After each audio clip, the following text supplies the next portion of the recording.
Yada say yamo akwa baby Adom TV Badwam dwumedie no so nyame hira na wotwe afa ni ahyase hypertension timesro ene watie nyina atofo chena Adom no dom ye ne kan ye ho ne nto so na ha adwen pa mesro ene nam we se wan check ye hu na hu se nkum a eja wo nyarwa hodo stroke no ne ade timesro wote hu nsama baby a wotwa mu bi a wote health bi ya atenase gibre ne tie ne ye ebia na mfa ho ne nanso da achi bi ana bia wo nipa bi na watie no waka akire no na tumi aboye nyina medi de afia amankwa tamaklo da se omre ene wadaje a wode amaye nyame adom yensa ka Amen Scientific Herbal Hospital Dr. Oseiwusu ewaha ene dua no pay woni e ba bedi nkomo afa arthritis ho entuni off netie ye ni pay e dey aba ku bi e fa ho arthritis no dey bi be fa ho nye wu mpa wo na na bi wo papa bi wo maame wo nua bi tie bi ye nche na wo be hu se tie a wo tie ye no wa nu ho da wo me mu ache ya bibia bokode nyame adom me ho ye pa na wo so nyankopon adom ye sure say Dr. Amen Bonsu ne ho ye nyame adom papa ye Sheikh Dr. Amen Bonsu ne ho ye pa na o so che ya je no so ye de nyame ase anopai de o se ye kasafa arthritis ho no ye condition ben ya yo mini aba im say je di kan meda wase na machia wahwefo ene watiefo nyina yenim say kofo so monitor show ipa fi amanone ene ne keka ho ye chia omu nyina na Amen Scientific Herbal and Alternative Medical Hospital there say ne nyina ni no ye bota ye nyina ne say beboa na obia diye ewo apomuden kwan so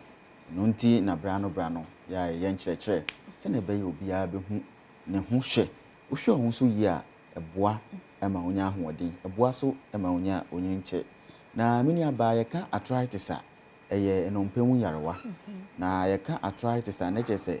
joint inflammations in the joint enhunhu na aba ya poso na ye hwɛ joint ye baabi a dompe ni dompe hia so nti wo hwɛ men sɛ ye a ye wo dompe a free ha eba na dompe free mabati ya so ba nti dru ha baabi a na ehia nti ehia saa po ne so ene efre ne joint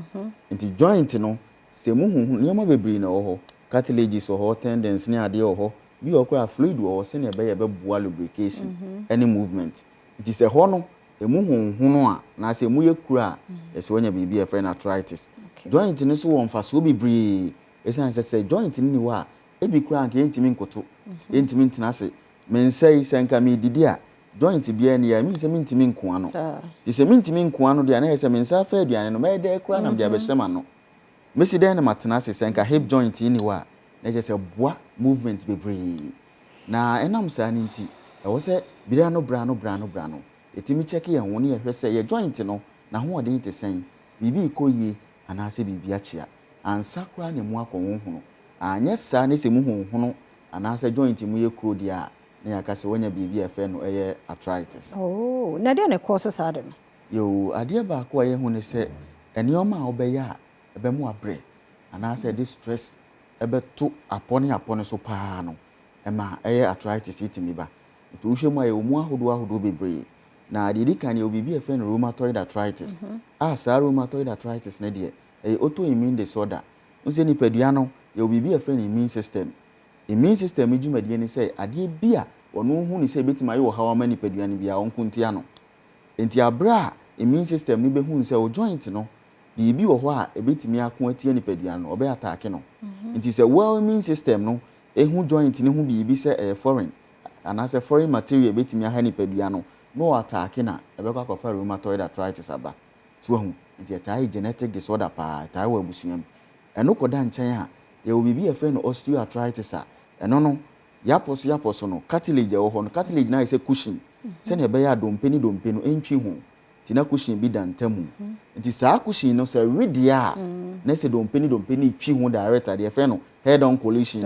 na yakase wanya bibi e friend osteoarthritis ye gouty arthritis de ta friend gout eno nti ye si jainam we ni ade no se udi nioma e be ma uric acid na kosora ebe ko form bibi e friend monosodium salt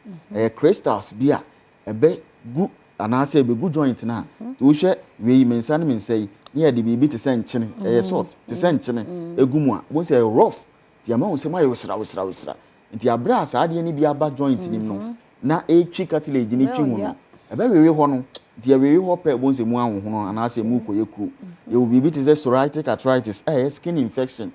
skin no say infection e bi ba mu anyame amo etimi ka joint no ba bi ye no ye was septic arthritis no so infection e wo mojanim ni ade na namu ama yapos ni mu ayeku arthritis no ties bebri ankylosing arthritis ne de keka ho enkura de idiopathic arthritis ne nyina no eba ne botaye nyina ne se enko joint ne so na enko fa munye kru anase ma munye kru ana ma mu hunhunu na enko fa hawa ahodo bebri emejai ne padua no nti we dey me say the signs and symptoms e bia no abobo so e bia mu ye de he apart from okay say ye nyankan say bia pain ana say ne tie yes abra wanya arthritis no ana say wo ye nya arthritis no the hallmark pa pain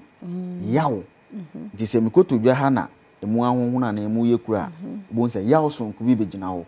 over time no obon say eho na honhon no ana say ahye nsu ekoso na obon say hotimi ye ko okay odon saka ayehyehyehye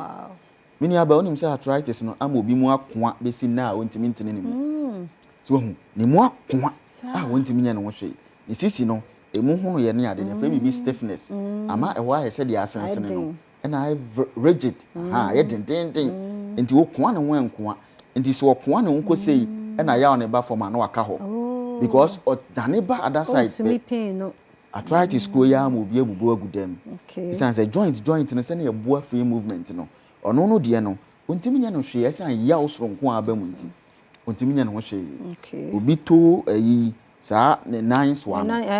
gout ya ma emu ya wa ya ontimi fa mpaboa okay senke ya hye shoot ye ontimi so hu obi so na beti ama ne nsa no kwa se yi isan ya osronko abegina mu ekuro nti so hu nti ama ne ho asensene na poso honam ni nyina ya ye ne ya chese wo gine ho ba bia akora enye so eba ne saade a na chese bibi e friend arthritis ni bi aba wo se wo bomoden na otu ho anamom ebe pii mo amen scientific ne eboa ne yesisi anya sa se ne America na betime bubu aguo so hu na hwe se be ma tenten gra na oba fefe na ade ama wako sisi mo ako a wontimi nya ho hwe na onya accident ana se yare huhu bi ama but esa arthritis e ba ya wan pe wan asem ani ti say why deformed na odi na mo nti ya momodin na ye ntu ho anamom na we no risk factors e wo mu ye den mini aba se ne na me hyase no me ka no se bibia e de pressure sonko ana o breast sonko beto waposo no so no bi etimi ma arthritis ba nti wo hwa de kan bibia friend obesity so o ye nipa ese o mu yedu bebra nti wo obroni de kese o mpekura o se Ghana ni Africa pe ene ye ka se wo ye kese a na oni age wa ye kese wa ye fine na abusiafo ani age o yiri hwe wo yi o ni dabi o so manage weight ni yenti efre bibi body mass index eno ne ye de check we se ko too much and e ba from too much tempia na mo ye fine anya sa wo ye kese no bon se o suro ni yedu a e de weight ron ko to asene ne so nti afi na afi arthritis no mpenu mu ko ko na ekofa kru abetum afi no koda nchen ya enyini bebri unyini a we at risk so obenya arthritis so unyina organs ne ne oma bebri ba from dada nti we at risk so obenya arthritis yebi afi cigarette bebri ni cigarette na predispose you to inflammations bebri na arthritis ne can say inflammations in the joint nti ade e be ma honhon na ba ni padua ni bia no na chese betimi akofa aba obi o diabetes mellitus nso mo asi kire yare no se mo didi bebri no onum so ni ade a we within short time utimi yekese nti wo ye obese na je se wa yekese abro so no nyame amu a weight so nko a ade beto na poso nti na afi ye nyuma ayeye obi ye mechanic ni o ma wo page ade bia ni sisi ni jonku so won ni o ma ni mu odu yesu ye juma ete office obi tina ho sa on sorry the whole day no any say 8 hours or 9 hours wetima tina ho sa nyame amu a weight a ode 2 sisi no asene ne so no ebetimi amemwa ekura na emu ahonhono saa nso no obi adwuma ugina ho che a nso ya at risk ti de obe ne se obe balance no utina se kakra na wasori anante kakra ugina ho kakra na watina se kakra so ehun saa nso no wadwuma no upegya ne oma emudu na ukọ shop for ya wo se ne oma no ne oma egu shop ni munya agro bo ba no pa bi a obeyi ni nyina be showcase wa bonten emu odu upegya no weight no owia no asa apake ni nyina anya adwuma ketwa obi so anya accident mre bi atwam ebia ne dompe bi ho kae aposo ne sisi ne kotodwe na beti ne jonku ebi kae wampe ho asem ani onyini no afi yebo nse na afi ye koye kru anaase honhono ewo naposo ti saafo ni saa ne o nyina etimi eputu at risk of getting arthritis ya ye ka ho asem na ye yare bone pa ti yam ye ni nko ho na ye nhwe ehu yie se ne ebe ye beboa na ye nso tan bia ya pomuden ho sem no ebe ko kama ya da semre no sonti my location ne contact number yo Amen Scientific Herbal and Alternative Medical Hospital say branches in the doors over 18 branches nationwide na enkran ha de ye wo domi CFC flat ne nchen wa oko train ade no so ho a nti free amasaman poku ase ya wo shila pass chiro ba bi na eba wo de si Watantra Hill runabout ne so wa Goy filling station bi wo ne opposite taxi rank bi wo do beba walking distance na bia ya renti ahoɔden ni wa de benanti a wo de fa taxi bi na fa bra wa wo drive so a wo use route na snake flat ase ho a be hu ye wo ho free Ashoma estate ha cho Madina dental ba bia be si wo do me crossing na say number no na afi so ye wo Lashibi Klagon ye ben Ashama under bridge no freyen wo ahomaturu fo yesu ye beje wo so na ya boa na wo so apomuden ho sem no SCP esita 0244 22 7192 0244 22 7192 020 722 9505 020 722 9505 0245 275 254 0245 275 254 number simu bia ofra mini aba ebeje oso na apomden ho sem kwa ya boa na oswo diye e wa apomden kwa so Amen Scientific Herbal and Alternative Medical Hospital say allow shafi nyankopon ene yaresafo ya da se papa Dr. Owusu Osei Wusu na yete ne kan yon komra ne ba ebeto so